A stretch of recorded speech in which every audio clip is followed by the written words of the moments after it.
All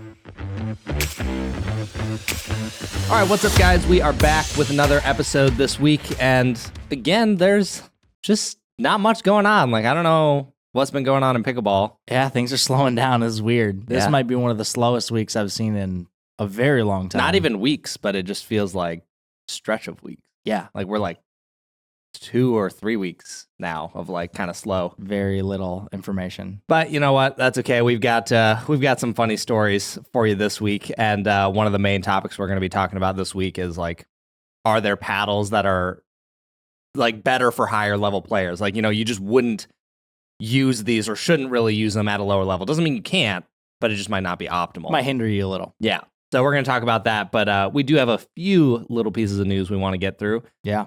So first things first, as some of you may know, I am building a pickleball court in my backyard. Yeah. So that has begun. That started last week, and there's already a neighbor that hates me for it. Here's the thing. We knew this was going to happen. We just didn't know which one it was going to be. I was just hoping it would not happen. Yes. Now, here's the thing, guys. I am not ignorant to the fact that pickleball is very loud. Mm-hmm. It is obnoxious to neighbors. Like, I have no delusion. Like, you know, some people I see in different groups like, man, I don't understand why they don't understand or why they don't feel good about people having a good time. Like, why can't they just get over the noise? And it's like, dude, if it's annoying. It's annoying. It's like, annoying. We can all admit it's plain annoying. and simple. Like, I don't mind the noise. It would never bother me. Same. But if it's not a sound you're used to or a sport you care about, it'd be really annoying. Like, if someone just every day at like 8 a.m. brought out the bagpipes and just starts practicing on their back porch. Yeah, like, yeah, you're probably not a big fan of that sound. Like, it would be annoying. Yeah. So, you know, I knew that. So I had gone around to all the different houses, like near me. Mm-hmm. And I was just like, hey, you know, we're having excavation begin tomorrow or whatever. It's going to be kind of loud or whatever. And I got a range of different opinions. It is so funny how polarizingly opposite the two specific neighbors are. Yeah. One just absolutely loves it. Yeah, they were like, I don't even know if he really knows what pickleball is because they haven't said like, oh, I'm going to come play pickleball. Mm-hmm. But he was like all on board. Like, he saw my dude, backyard. I love it. Looks great. Keep it up. Like, do what you're doing. Yeah, I was like super okay. positive. And what's funny is initially we thought this neighbor was going to hate us the most. Yeah. And he flipped and now loves you the most. Yeah. So I thought that was pretty funny. We'll see when it's actually built. Maybe they'll change their mind. But yeah, the other neighbor, I'm not going to go into the full story, but the long story short of it is the day that we were excavating, which it was loud. I mean, there was big machines back here. Yeah, I mean, it's how construction is. I worked in construction. It's loud. Yeah, it's loud. So it's probably 9 a.m. Mm-hmm. They've been going for an hour and a half now, maybe. And my backyard is like torn to bits at this point. I get a knock on the door, and the guy goes, hey, I'm with the city. He's like, we had a neighbor report you. He's like, can you tell me what you're doing? I was like, yeah, I'm building a pickleball court. And he was like, okay, no problem. He's like, do you have a permit? And I was like, well, no, but you don't need a permit. Like, I've already talked to the city. I was like, I can show you all the emails of my back and forth if you want. And he was like, nope, you're good. Don't have to worry about it. He was like, since we had someone report, we just had to come by and check it out. And I was like, okay, geez. Well, and then not only did a city inspector come later that day, again, we cannot confirm that it is this person, but more than likely it was this person that called. We had an undercover police car drive very slowly by the house. Very slowly, staring at the house. And looking at all the trucks. And radioed something and then left. Yep, exactly. Probably just saying, yeah, everything's fine over here. Phew, gone. So I wouldn't be surprised if this neighbor was like, tried calling the cops or whatever. Hang on, I'm getting a phone call. Is this important? It is Sarah. I'm going to answer this quick. All right, we're back. Sorry about that, guys. If the wife calls, you got to answer the phone. Yep, it's important. Anyways, so yeah, I don't remember exactly where we left off, but the cop came driving by. He didn't do anything. I don't know that a neighbor actually called the cop. Can't confirm it, but all the evidence is leading towards. I would just like to think that if a city person was called after I had even explained to all my neighbors that this project, like, I have the green light, I'm good. If they're still going to call the city, that they might just call the police too. Yep. So I just wouldn't be surprised. Yeah, same. So I'm a little worried about that. I will say the day we were excavating was probably the most stressful day. I would put it in the top 3 most stressful days of my life. One, because I'm like, my backyard is being torn to bits. If this person gets this shut down, that is a lot of money down the drain to have already down deposits on all these different things. And just all these other things I had to start accounting for or planning for. Like, I wasn't going to check where my property lines were because I assumed it was the fence. But as soon as like this started happening, I was like, okay, I'm going to figure out exactly where my property line is so no one can say you are 1 inch over the line. You need to get rid of this. Like, none of that. So I trying to make it as by the book. It was already by the book, but now I'm being doubly sure. Foolproof. Yeah, foolproof. So yeah, it's kind of unfortunate. And to me, I'm like, I told all my neighbors, I said, hey, you know, we'll keep it to reasonable hours. Like, I'm not trying to make enemies here. And, you know, that probably means I won't start before like 10 a.m. And I'll probably finish before 7:30 p.m. And most days that we use it, it's probably for work at like 1 in the afternoon. Yeah. So like perfectly reasonable hours to be doing stuff. People are mowing their lawns. They're making noise. Kids are making noise, whatever. Yeah. So like, yeah, I don't know. I just hope that things will be reasonable at some point. I don't think it'll be a problem. Like, I hope it'll not. just be the one neighbor who's a little cranky, but you're not doing anything wrong. So yeah, I don't know. Not trying to make anyone's life miserable, but I was like, here was my thought. What I thought was kind of crazy about it is I just thought you could talk to me before you just like try and report me to the city. Like, yeah, I don't know. I just feel like it would make sense to be like, hey, like, here are some of my concerns. Like, I'm worried about this. Like, maybe I do this at this hour and like, I really can't have this noise. Dude, and you went up to all your neighbors, like, and you had, before the construction started, you had talked to this neighbor. It had been very friendly, very nice. Like, everything was fine. Dude, it's almost like you went up to this person, this neighbor, and said, hey, so I'm building a pickleball court. This will be lowering the value of your house, and it will be very loud, and have a great day. Yeah, that's what you would think I said. I don't know. I just thought that was something. That was not fun. Yeah, that was not seriously. Fun. So anyways, the concrete will be finished by the next pod. It should be done. Yeah. We're not going to paint it this year only because concrete takes 30 days to cure, and then in the meantime, we'll throw some tape lines. We probably will. I mean, yeah. I mean, why not? You got to at least try it this year. Yeah, gotta goof around with it. Throw some tape lines out there. Totally. So, all right. Anyways, that's my pickleball court story. I'll keep you guys updated on that saga if it gets crazier. Yeah. Hopefully, I mean, cross your fingers it doesn't get any more interesting. Yeah, I really hope it doesn't. I really hope it doesn't. Okay. Next thing I want to talk about was dude. I saw Kwong Dong on Instagram doing some running pickleball serves, like Anna Lee style stuff. I was gonna say, it all started with Anna Lee doing like 1 or 2 in a tournament. Was it singles? I think it was. Yeah. Yeah, I don't think she did in doubles. Yep, because I think it was against Anna Bright, I want to say. I feel like she did it against a couple people. Yeah. But anyways, she started it, and everyone was like, what the heck are you doing? Now it's, I guess Kwong Dong's out here doing it. Well, he's just training. He's been experimenting with a bunch. Like, I saw him doing drop serves stuff. Dude, his drop serve's nasty. Yeah, it's I mean, unreal. Everything he does is crazy. He just has a big serve, period. Yeah. But so when we were playing pickleball this week, I was like, I'm just going to try it. Mm-hmm. First of all, it feels ridiculous to like Happy Gilmore this thing. Yeah. But it kind of works. Like, I didn't have a radar gun, but I did feel like I was hitting the ball harder, or at a minimum, the ball was consistently landing deeper, which made the returns come back weaker. Yep. So whether it was the depth or the speed, I don't know. Well, but you think about it, you're putting more momentum into it, using more of your body than just swinging your arms. So if you don't actually use your body, I was like, can you imagine all these people at the rec courts all of a sudden start running to do? First, it would look crazy, but also you already know that people would just think that's illegal because people think everything's illegal. People think everything's illegal in rec. It's just so funny. What do you think is worse optics? Happy Gilmore running serve or drop serve? Probably the drop serve. You think drop serve looks worse than running? Because at least with the running, people could probably gather like, oh, they're doing this so they can like hit it harder. Like, imagine if a baseball pitcher was only allowed to literally just move his arm instead of like move and turn his whole body. People would like, it looks more athletic the more you move. So I would imagine that running looks silly, but probably better than a drop serve. Yeah. Yeah, I'd have to. But I still think it wouldn't. It's a weird look. They both look silly in my opinion. But it works. It does work. I can't argue that. Like, it does work. Yeah. So, I mean, give it a shot, you guys. It's kind of... Just goof around. It was goofy, but it was fun. Yeah. I mean, lower, faster serves. That's all it was, basically. And then you had weaker returns and just rip your third. Yep. So, yeah, that dude. And Kwang Dong's video. If you guys haven't seen this, go find... I can't think of his Instagram page off the top of my head, but man, go find...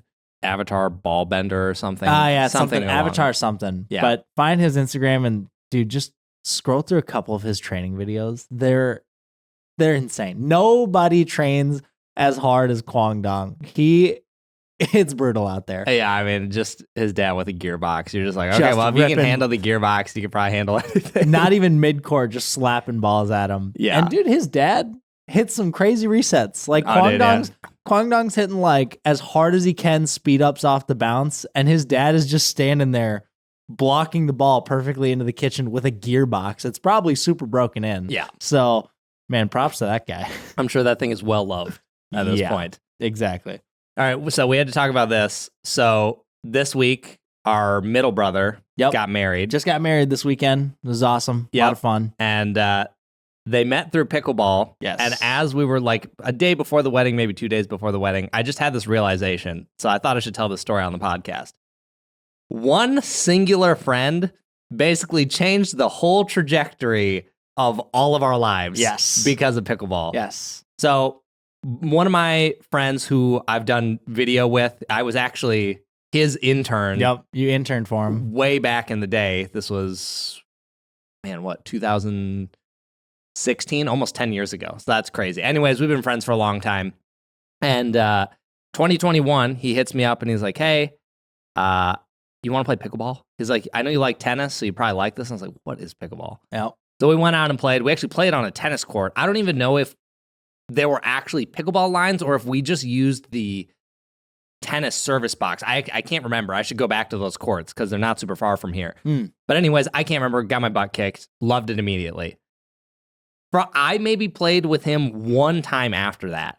I immediately got hooked, went and bought paddles, spent $120 on 2 paddles and some balls. The good old Monarchs. Yeah, the good old Monarchs from Dick's. Got you into it, got Patrick into it, got Sarah into it. And Patrick, when you initially mentioned pickleball to him, he goes, that sounds like the dumbest thing I've ever heard. We get out, he plays 1 point and goes, guys, this is the greatest sport I've ever played. Exactly. And now it is literally our entire lives, and he just got married because of it. Well, so that's what's crazy about this.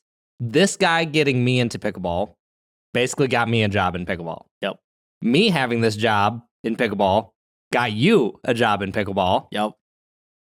I'm not going to, well, partially, I guess, because I have this job in pickleball. Sarah now has a job in pickleball. She doesn't work for me. She works for a pickleball facility. But, you know, that connection happened because I work in pickleball, basically. So those 3. And then Patrick, the middle brother, he met his wife because of pickleball. She was my doubles partner. Yep. Mixed doubles partner. And to top it all off, this guy that got you into pickleball was the videographer at her brother's wedding this weekend. Yeah. So it just all ties in so perfectly. Everything was full circle. It's just so... That is the most textbook definition of the butterfly effect that I've ever seen in my life. No, literally. Like, it was the most obvious this one thing happened and a bunch of people were impacted because of it. Yes. It's crazy. I mean, literally changed our lives so much. You probably would not have this house if it was not for pickleball. Yeah. I mean, it's all crazy to think about. Who knows where anything would be for all of us. Like, it'd be very different. That's for sure. But what's extra funny is, so at this wedding, there was obviously lots of mentions of pickleball because both of them play pickleball. And that's how they met. So they did a similar thing that we did at our wedding. So me and Sarah obviously met through speed cubing. Yep. And we did like a team relay at the wedding. So it was her team versus my team. We all went down a line, like everyone solved, and then you would pass to the next person, kind of like a relay race. And then at the end, it was me and Sarah. So they did a similar thing, but for pickleball, they set up a skinny singles court.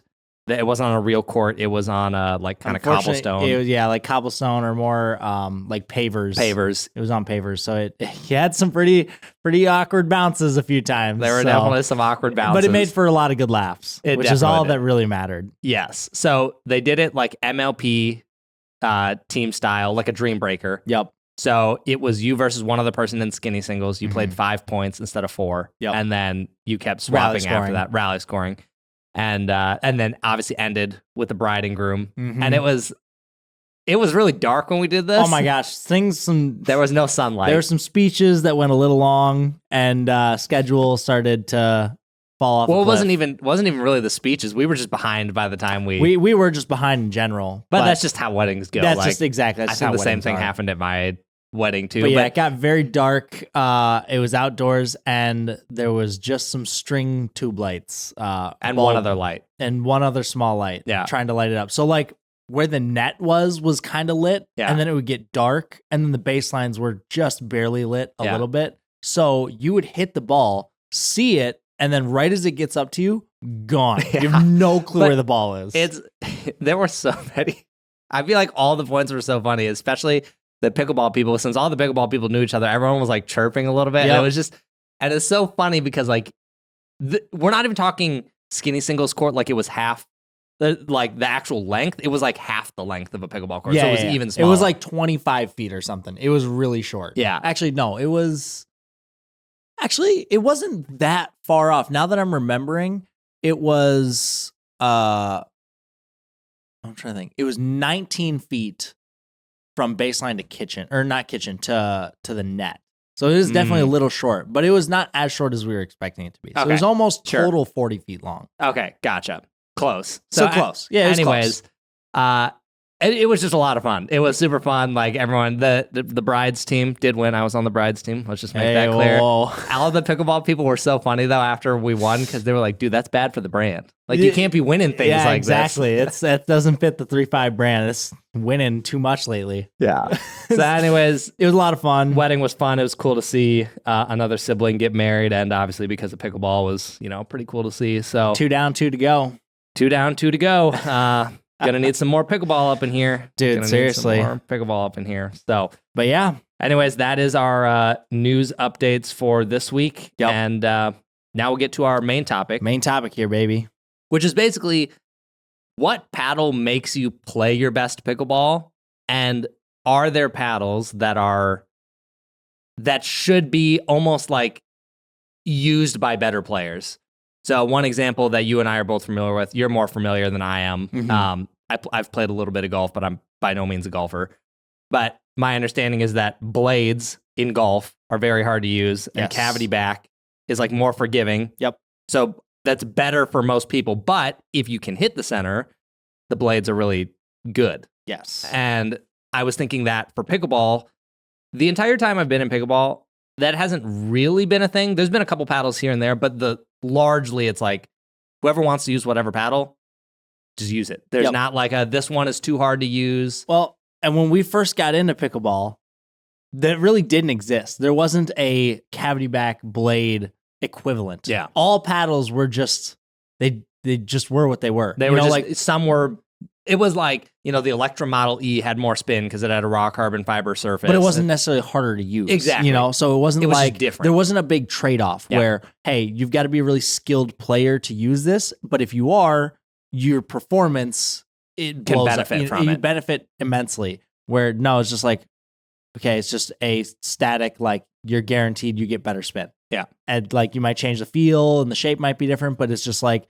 this stat goes up immediately when you use this paddle. So it's very interesting. And yeah, like the number one player in the world back then was using $100 Franklin paddle with spray grit, so it's like equipment, there wasn't that much variance in performance, that is. But now, dude, I mean, there's paddles everywhere and they vary. It's all so different. Yeah, they vary quite a bit. So as we were thinking about this, we were just like, okay, what are some of those paddles that we think kind of fall into this category? And this is not like an exhaustive list, like tried to make a list of just some obvious ones, but there's definitely other ones that probably fall into like a gray area where it's like, but also just keep in mind, like, as we say this is not us saying like, oh, you can't use these unless you're a 4 or 5. It's just like, Yeah, you can use it. You just have to understand that it might come at the expense of something else, and maybe you're okay with that. Unless it fits a very specific niche in how you like to play, it might make you play worse. Yeah, worse overall. Like there's paddles that may be a little less exciting, but you play better. Yeah, exactly. It's a trade-off. It might be a really fun paddle to play with, but you might play worse versus something that's like, okay, this paddle isn't very exciting, but you get the ball over the net and they're very consistent and you win points. Yep. So totally kind of the basics of it. Yep. So that is kind of the introduction there. So the first paddle I thought of when I was thinking of this, and it's not used as much these days. We obviously know like one or two people, but the Black Ace. Yep. Definitely one of those paddles. When it first came out, it kind of blew up and was just everywhere. Yep. Like tons of people had the Black Ace. It was one of the first, like, I guess it was like the first super thin raw carbon fiber power paddle. Yeah. Can't really think of any it slaps the ball pretty hard. It hit the ball really hard. I mean, it still does hit the ball really hard. Yeah. But this is like the most equivalent to that analogy, that golf analogy of cavity back versus blade. Because blades in golf are known for they're exactly what they sound like. They're very thin. They're very intimidating to hit. Like it looks intimidating. It's not very big, small, sweet spot. The Black Ace is just super thin. Yeah. And you looking at it, you know it has a tiny sweet spot. Yeah. And so it is just, but if you hit that sweet spot, man, it is just crisp, feels so good, and you just rip the ball. Yeah, and you get so much power. I mean, it's so loud when you square it in the center. It's so loud. Overheads, gone. Yeah. They just don't come back. Yeah. So that is a paddle. I even messed around with it for a few weeks and just kind of enjoyed playing rec games with it. Probably wouldn't use it in a tournament, but I actually got pretty confident with it. Very fun paddle to play with. Like super fun. Just fun to slap the ball with. Especially, if your objective is just to slap the ball, like that is definitely it does that job very well. Mm-hmm. But yeah, that paddle's great. Another one that comes to mind is the classic high performance, high skill cap paddle is the 002. That was, in my opinion, the first paddle. And I can't remember if I said this in my review, but that was the first paddle I remember seeing come into pickleball that was like, there is a higher ceiling to use this, but if you are at that ceiling, then you'll benefit a lot from it. Yes. Especially back then, because there weren't really a lot of power paddles. Like that was like highest spin and like probably highest power at the time, but just a dime-sized sweet spot. Yep. That is exactly the first paddle I think that came out that really you not had to be, but you gained so much more by being a high level player using that paddle. I mean, back then you and I were quite literally 3.5s. Yeah. And it was too hard to use. It was too hard to use. I mean, we couldn't use it. Dinking was impossible. Yep. Literally could not dink with that paddle. Now I'm sure we would have no issue. I mean, not no issues. Yeah. But it would be easier to use it now. But that's the first paddle that really came to my mind thinking about this topic. Yeah, for sure. It's, a little less relevant these days. Like there's still some pros using it, but again, you're going to find some common themes in all of these paddles so far, both of them. Very power-oriented paddles and both thin paddles. Yeah. Like typically thinner and more powerful paddles are just going to be harder to control. But if you can control them, you gain a lot. For sure. Next one. This is a super obvious one. The Gearbox Pro Power. Yep. I don't even think we have to really explain this one. If you've been around and know anything about that paddle, you probably know why.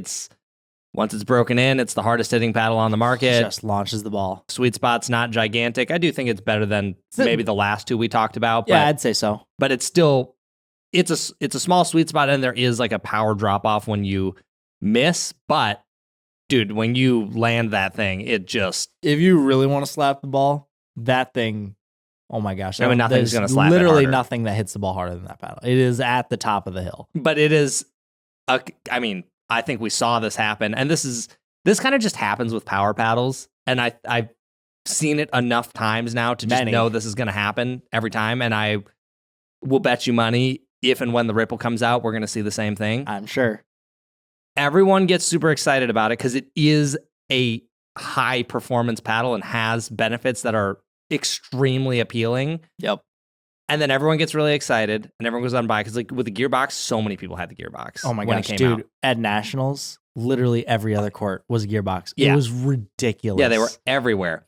And then it's like you get that high of like, wow, it's so much fun to clobber the ball like this. There's no downside. And then as you just play more and more and you play better people and you're not having like maybe your best day, you realize how punishing it can be. Mm-hmm. Like, and the gearbox is definitely one of those. Like, if you have an off day, you have a really off day. Those Yes. pop-ups are going to be real high for your opponent. Exactly. Your highs are really high and your lows are super low. But if you had the ability to play that paddle like really well without any issue, like I would say the skill ceiling is probably one of the highest you could have with that if you could use it. Like the return, if you can play with it well, is super high. Yeah. I mean, counters, drives, everything is just crazy. The one thing you sacrifice compared to some other paddles is just higher spin. The spin's not bad, but it's just not. Well, I think because the power is so high, like the spin just doesn't compensate. Yeah, exactly. Enough. But yeah, power is insane. It's just almost no one can control it. There's like now that people have used it for a while and seen what it turns into. Yeah. There's not that many people using it. I can only think of like 2 people off the top of my head that actually play with it. Well, and even pros. Level. Now, granted, Gearbox doesn't sponsor a lot of pros, but it seems like their current pros that I'm aware of are now all using the Ultimate, which is a slightly toned down, slightly bigger sweet spot. Yep. So even when we're talking about caliber players of like the highest level, they're still not necessarily using the most juiced paddle in the world. Now, the Ultimate is no slouch. That thing still hits hard. Still hits hard, for sure. But like, I think that's an example of like, okay, look, if these people can't do it, that doesn't mean that you can't, but like they even recognize that there's a big trade-off for their game. Yeah. There's just certain shots that will come at you. They're just too hard to control. You're going to pop things up. People at high level have really good speed ups. They can pick their spots. And if you're not ready for it, it's pop up and you're getting tattooed with a ball. Like that's just how it is, even at their level. Yeah. So some paddles are just, in my opinion, just way too much. And that's one of them, especially after it breaks in. Once it's broken in, dude, that thing. Missile. Missile. All right, let's just like rattle off these next few here. Like we don't even necessarily have to go. Well, we'll go over them a little bit. Yeah, we'll say the 3 and then we'll kind of give quick opinions on them. Yep. But next one, Paddle Tech 12.7, just all of them. Yep. The Annalee, the Bantam, the TKOC, just 12.7 in general. Now, this is an interesting one, and I can't tell if it's because. It probably is partially because I've gotten to a point now where I've just used these paddles enough, but like they're definitely harder to use than other paddles, but I don't necessarily feel like I struggled that bad with it. I don't know if my confidence would be the highest in a tournament with it, but anyways, I feel like of some of these, like if I was comparing like Paddle Tech to like a Black Ace, I feel like I'd probably take the Paddle Tech. Yeah. I feel like I'd almost have a better time with that, but see that. It's definitely, that Gen 1 construction, it hits the ball really hard, but the sweet spot brutal is sacrificed. Like it's, you go back a couple years in terms of sweet spot size, but if you can hit that, like there's a lot of benefit to it. Mm-hmm. I think the one that probably is the most balanced that we've talked about in this list, I still think it's kind of hard to use, but easier, is paddles like the 3S or the Mod. Mm-hmm. Still hard because they're poppy. Yep. But in terms of sweet spot size, I think it's probably bigger than everything we've listed in here. Yeah. Which that was the next paddle was the Mod / Gen 3 or 3S. Like those are the next power paddles. Like using foam, hitting the ball hard, and then now we know more with the Mod and Gen 3 that the core was just crushed. Yeah. But yeah, even the 3S like still hits hard. Yes. And sweet spot on those is just much better and just easier to connect with the ball versus like the 12.7 TKOC.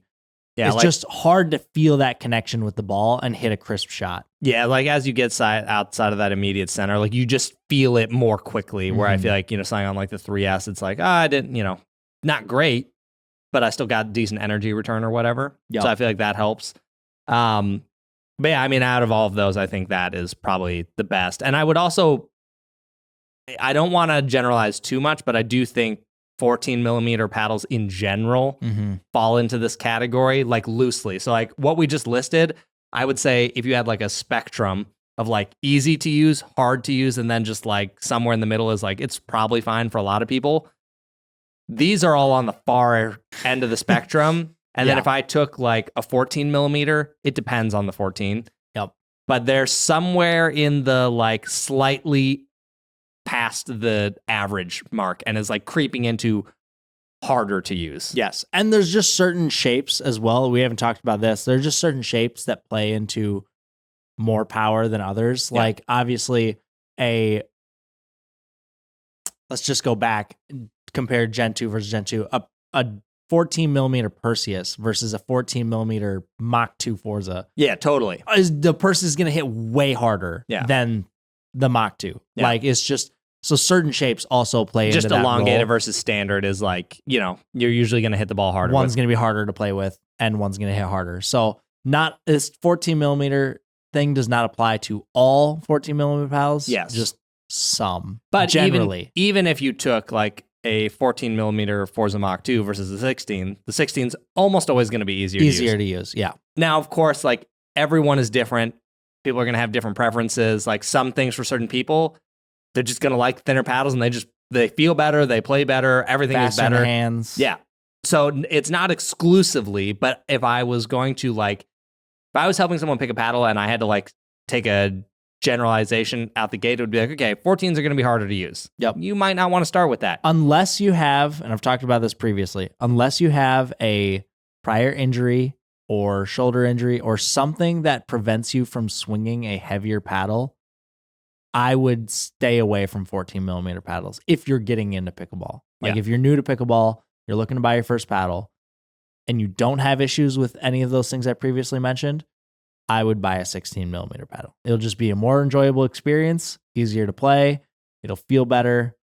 That's just kind of my opinion. Also, when I think about what's kind of interesting about pickleball is sweet spot. I feel like even if you're a pro, you hit the center a lot. Yep. Significantly more than most people. But I think what's kind of interesting relative to other racket sports, and I could be way off base here. I was just kind of thinking about this during the pod, but I feel like if you compare it to tennis, I'm not going to say it's easier to hit the sweet spot in tennis because the ball is coming so much faster, especially like on a serve. But what I think is an interesting difference is like in pickleball, you have such a variety of different shots at different speeds, at different distances, where like in tennis, you're pretty much just baseline to baseline always. And then occasionally you come into close for a volley. But like in pickleball, they could pick a weird spot for a speed up.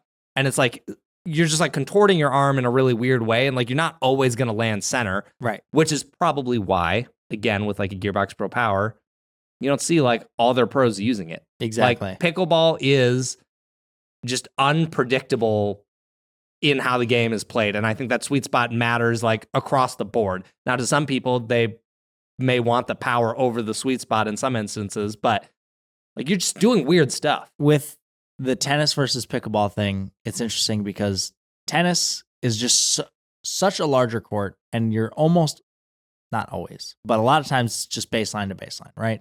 So you have way more time to react to the ball. They might just hit a good shot that you can't get to and surprise you. But with pickleball, I mean, tennis, you're rarely ever surprised by a shot that's coming at you, right? Where pickleball, ball could be somewhere that you do not, completely different area than you expect. Like you might get sped up behind you. You might get a shot, like you said, right at your forehand shoulder. So it's like you have to react way quicker and you might get surprised. And so trying to react to that and hit the sweet spot, very difficult. Totally. Doesn't really happen in tennis. So hitting the sweet spot in pickleball, and you're also just hitting way more balls. What's the average rally tennis versus pickleball? You know? Yeah, I'd actually be curious to know that stat. I know when I've done my PB Vision games, I think of most games I've seen of myself, the average length is like 6 balls or something like that. It's usually like 6 or 7. Yeah. And it is actually interesting seeing some of those PB Vision stats because some of them will get up to like 40 and I'm like, ooh, like that was a good rally. Yeah. Cool. I had one. I wish I still had this game on record. Dude, this one rally had to have been over 100. It went on forever. I literally started to cramp during the point because it was dinking and dinking and dinking forever. That's crazy. It was nuts. But anyways, the sweet spot, it matters so much. That's why a lot of these pros, I mean, outside of people using power airs and 002s, there's a lot of pros. Yeah. People are usually using bigger sweet spot paddles, even more power oriented.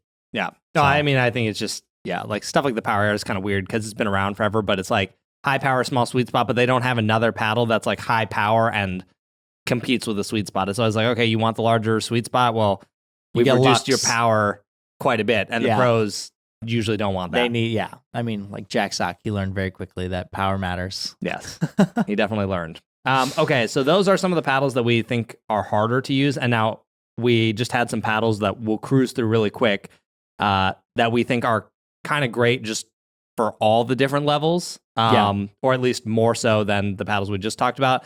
There's way more paddles than this. I wasn't about to list every single paddle, but these are some obvious ones that came to mind. I'll do like the first half. You can take the second half. Yep.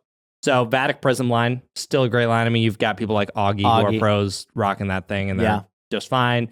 You got the Honolulu J2K. Think that is fantastic paddle. It's been a big one this year. Fast in the hand. It's stable. Like, it's just a good paddle. Yep. Volair Forza Mach 2 and Pickle Hurricane Pro. 6.0 DBD. And then the 11.6 24 Hirache X Plus are all paddles that I'm like, some of those might be easier to use than others, but it's like, generally speaking, I could recommend this to a lot of people and feel good about it. There's nothing about them that hinders you from playing at a high level. Yeah. Like, you might not benefit a lot in certain areas. Or it just might not be your play style. Or they might not be your play style, but they're very well-rounded, just in general, and performance-wise are very good. Yeah. Like, there's nothing inherently wrong with these paddles that would be like, probably don't want to use this paddle. Yep. Like some companies. Totally. But yeah, the back end of this list, the Shogun, obviously I play with that paddle. I think that's a phenomenal paddle. 6.0 Ruby, that was a super popular paddle. I know a lot of people that still use that. Of course, Shapeshifter, that's a great paddle. And then obviously many more paddles. And there's a common theme in some of these paddles. Like a lot of these, that hybrid shape, like the Prisms, the Double Black Diamond, the Ruby, the J2K, like all these paddles, very popular. Yeah. They just play very well all around. Yeah, they're super well-rounded, like, good sweet spots. Their spin is good. They're faster in the hand generally. Like, they just kind of have a balance of everything that I feel like most people can pick them up and play good pickleball with it. Might not 100%. necessarily be their ideal, but like, you could still play good with it. Like, for example, I'm working on like a J2K review right now, so I've been hitting some of the Honolulu paddles like the J2TI and J2K. Like, as I'm in the J2K, I'm like, yeah, this probably isn't my preferred paddle per se because of the handle length, but I'm still playing good pickleball with it. Like, I've been drilling and I'm like, yeah, like, this is just good. Like, I kind of just feel like if I can't play good pickleball with it, I'm like, it's just kind of my fault at that point. You know what I mean? It's like, that's fair.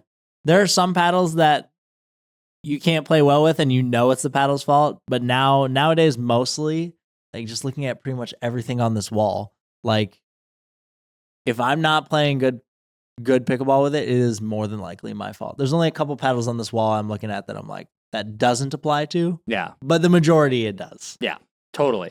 So yeah, those are some paddles that, if you guys are just kind of like, I just need something well-rounded, like, those do a good job. And like you said, there's a lot more. Yeah. But then also inside of that, like, again, this list goes on much longer than what we listed. And figure out what specific niches and paddles you like.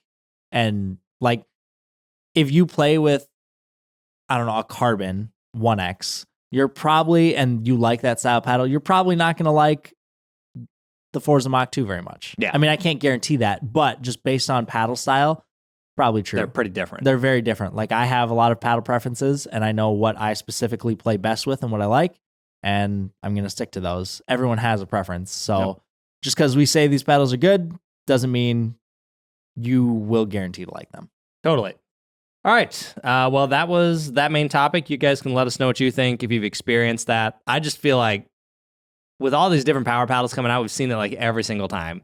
Saw people get excited about the gearbox, then they went away from it. Saw everyone get excited about the YOLOs. I mean, I know at least 10 or 15 people that went out and bought like either gearbox or Gen 3 and then returned them very quickly after because they realized they did not like that paddle. Yeah, or it's just, the trade-off's not worth it. So, yep. Anyways, all right, we've made it to the kitchen. I kind of feel like I've talked about this on an episode, like maybe in the last 20, but I couldn't remember it, and I was like, well, I'm just going to say it again because it's a good reminder if I have already said it.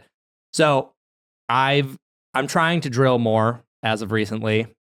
I drilled yesterday with a friend, and one thing that I think people don't do enough of is when they drill, it's almost like, sometimes I feel like people treat drilling almost like their rec play, Where it's not that they're not trying and it's not that they're not trying to get better, but it's like super formulaic. Like they show up, it's like, yeah, we're going to start out dinking.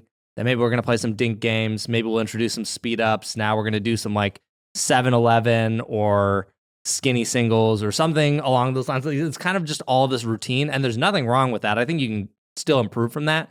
But one thing I have been wanting to do more of is give me like 5 to 10 minutes. It could be in different areas. Like it could be 5 minutes at the start and 5 minutes at the end. But just give me 5 minutes and help me work on a very specific thing. So yesterday, I had seen a video from Tanner Pickleball just about the backhand flick. And I was like, I think I have this weird thing where like my roll and my flick are kind of the same shot. Like they're both trying to do the same thing, but they shouldn't be. Yeah. They should be used for different reasons. And I saw his video and I was like, pretty sure I don't hit my flick like that. So I was like, I just want to try that. And he broke it down really well. So when I went over to drill, somewhere in the middle, I just said, hey, can you just give me 5 minutes? All I want you to do is I'm going to feed you a ball. You're going to give me a high dink back that I can reach in and hit a flick.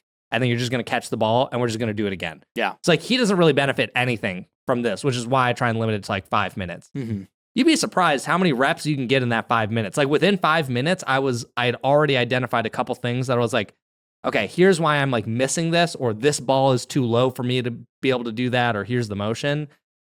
And I feel like I got good improvement just in those 5 minutes. And 5 minutes is not such a burden that your partner's like, hey, can we like do something for me here? Yeah. And if you have an hour and a half or even an hour, like 5 minutes is not that much. Yeah, exactly. And you both do that. You could both come with that. And then you both get that thing that benefits you. I do think it's really important to come into a drilling session with specific things you want to work on. Yeah. Like I think a lot of people get trapped into just drilling without purpose. Yeah. And like this was very common in bowling and it's very common in other sports where people, when they go to practice, everyone hates doing things that they're not good at, right? It feels bad. You don't like it. Like, even though you want to get better at it, it just doesn't feel very good. So people get trapped into just doing things that they know they're already good at. Like playing skinny singles, you're probably going to be just hitting shots that you're better at because you want to win, you know, or like drilling certain things that you just are already fairly good at. Isolate the things you know you're bad at, suck at it, and work on getting better. Like, it's just how it is. It's not going to feel fun. It's not going to be good. You're probably, like you said, you identified things that you're doing wrong quickly. That doesn't feel good, but you're figuring out how to fix it. Like, I think that's very common for a lot of people, is just going into a drill session and just not actually isolating the things they're bad at. Only work on what you know you're bad at. Well, and I think it's really good to isolate really small and build up. So, for example, I've been working on my counters for a long time now. Ever since I took that lesson, I've been continuing to work on it, and I still think it's a skill that I want to get even better at. Yeah. And so whenever I drill, that's the thing I want to do. But there was a period of time where I was like, okay, the way I hit my backhand counter is really bad. Like I always kind of like elbow up and like do something like where it should be elbow down and paddle head up, and I'm like hitting down. And I'm still working on this. But I started asking people like, I just need you for a little bit, like a couple minutes. I only want you to speed up on my backhand. And I don't even necessarily want you to hit a speed up that beats me. I kind of want you to give me a speed up that I can counter, just so I can get used to this motion and get my body out of the habit of doing this. Because as soon as you go too fast or something that makes you panic, you just go back to your old habit. So I was like, hey, you're not trying to beat me. You're just basically feeding me a ball. Yep. And I'm just going to do this. And then eventually you can go a little faster. Maybe you can stretch me. Then we work it into like a game where you can go anywhere. And I don't know where, but I think building up from those really small things lets you work it into an actual game and be able to do it well. Yes. It's hard to learn. Like, I feel like if you're just playing a speed up game where they can hit anywhere, do whatever they want, one, you might not even get that many backhands to hit. Yep. What if they just keep hitting your forehand? Yeah. Well, now I didn't get any backhand practice. Exactly. And two, the few that I did get to hit, if you're just hitting great speed ups and I don't know what to do, like you just need it isolated more. Yes. I mean, you learned very quickly when you first took that lesson for counters and overheads, like you don't really hit many of those shots in a game. Like if you're specifically trying to work on a backhand counter, next time you guys go out and play, think about a specific shot you want to work on and count how many times you actually get to do it in a game. Because I guarantee it'll be less than what you think it is. And just how many more, I mean, I don't know how many backhand flicks I actually hit in that 5 minutes yesterday, but I promise you it's way more than I would have hit in an entire session The of last playing pickleball. 10 games you've played. Yeah. Yeah. You just get so many more reps. And that's why you're probably bad at certain shots, is because you don't get to hit it often. Yeah. But when you do, you miss it. Yeah. So that's why you got to drill these things and just isolate the one shot and hit like 1,000 of them. And too, I think you can, even if you're not drilling, I think you can apply this to your rec games. And I've tried to do this more. This one's kind of tough for me because I just hate losing, and I don't want people to be like, oh man, like you're just playing terrible lately. Like, let's not play with him. But I do think that if you really want to improve, one, you're just going to lose games. So you got to get over that. I have to get over that. I'm working on getting over that. But I think going into a rec session and just picking a skill set and being like, this is the thing I'm going to work on this game, whether that's like, I'm going to split step every time someone's about to strike the ball, or I'm going to work on getting really deep serve returns, because at least you know you're going to get that every game. Right. A couple times a game. And or just other different things. Like maybe all my drops are going to be cross court, or all my drops are going to be to their backhand. Like all these different things. Like pick one and just work on it that game, because you can still get reps, but you just need to be intentional. Because sometimes I'd show up to a rec game and I'd be like, all right, I'm going to work on all the split stepping, and then I'm going to work on these counters, and I'm going to work on like this off-pace speed. I mean, it's like too many things, and then it you just don't ends do up any of them. going to you just playing and not thinking about any of those things. Exactly. You know, it's like you're just going through the motions and not really thinking. Yeah. Just stick to one thing at a time. Promise it's way easier and way more efficient. It may sound more efficient to like, oh, I'm going to work on this, I'm going to work on this, but it ends up just being none of those things. Yeah. So Completely agree. Drilling has been really important to me lately, and just working on very specific things. Like I want to work on having a better, more controlled lower drive. So I've just been hitting a lot of drives recently. Yeah, actually, this is one thing. I have no idea if I'm even right in this. This is just, I've been starting to write down specifically things in pickleball. If I come across something that I'm like, oh, that's a cool concept, like kind of like the backhand flick, and I've just started making notes, like really small notes, just about this thing that I can kind of come back to and remind myself, just because I think it's easy to lose all this information. Mm-hmm. But one of the things I'd been thinking about is specifically whenever I have a mid-court drive, like let's say someone hit a short return that's kind of floaty, Mm-hmm. I feel like I always whiff it, whether it's into the net or it's way long. Super long. And I was just thinking about it, I was like, why is that? And I think it was one time when you and I were hitting, I was just thinking about my drops, and I was like, what if instead of trying to put so much topspin on this ball, if I literally just pushed it, like if I just kept my paddle more flat and literally pushed it straight, and a couple of those drops, I was like, wow, those were really nice. Mm-hmm. And then I was like, wait, what if I just like applied that to a drive? And so I've been doing that recently. And like when I get one of those short ones, I don't drop the paddle head way down. I kind of keep it like waist height, and I literally just like push or slap the ball forward. I don't try and brush it. And the drives are way better. Like Yes. they're maybe not as fast, but I pick a spot and just go there. And I'm like, But you're also closer. yeah. They have less time to react. So you Exactly. don't need all that speed and power. And I think I was missing so many of them because like when I'd brush, one, I was trying to hit it hard and brush. So I was just sending the ball like, it's very difficult to up. control those two things from that close. Yeah. Like you can pick one or the other, kind of. Not always. Yeah. But having both closer is very hard to control. yeah. But yeah, I totally agree. I mean, that's essentially what I do is when it's a short, easier shot, unless I'm playing with a ripple, just put the paddle behind the ball and just turn my shoulders through it. Like Yeah. you don't have to slap it. It's like you said, it's just a push. Yeah. You're just pushing the ball through with a little bit of topspin. Yep. And that's all you need. Yep. The biggest thing I think for me was just knowing like, stop dropping my paddle head so low, like just hold it about waist height and then just go through. And I was like, okay, these feel a lot better than they did. Even yesterday when I was drilling, I was like, I don't drive that often, but anytime I got a mid-court drive, I was like, okay, that one actually felt kind of good. Yeah. Like I didn't miss it this time. Yeah. So anyways, that's about all I got. You got anything else? Not much. No, not really. Yeah, that's pretty much it for us. Yeah. Thanks for tuning in, guys. And if you have any questions, feel free to actually drop them down below. We'll see how many people actually made it this far in the pod. Yeah. But, if the pods, or if the news is going to keeps being slow like this, we might as well answer some questions. Yeah, give us some questions or maybe some topics that you guys want us to talk about, like what's on your guys' mind, and leave them down below. Yeah. Cool. Sweet. Sounds great. We'll catch you guys next week. See you later.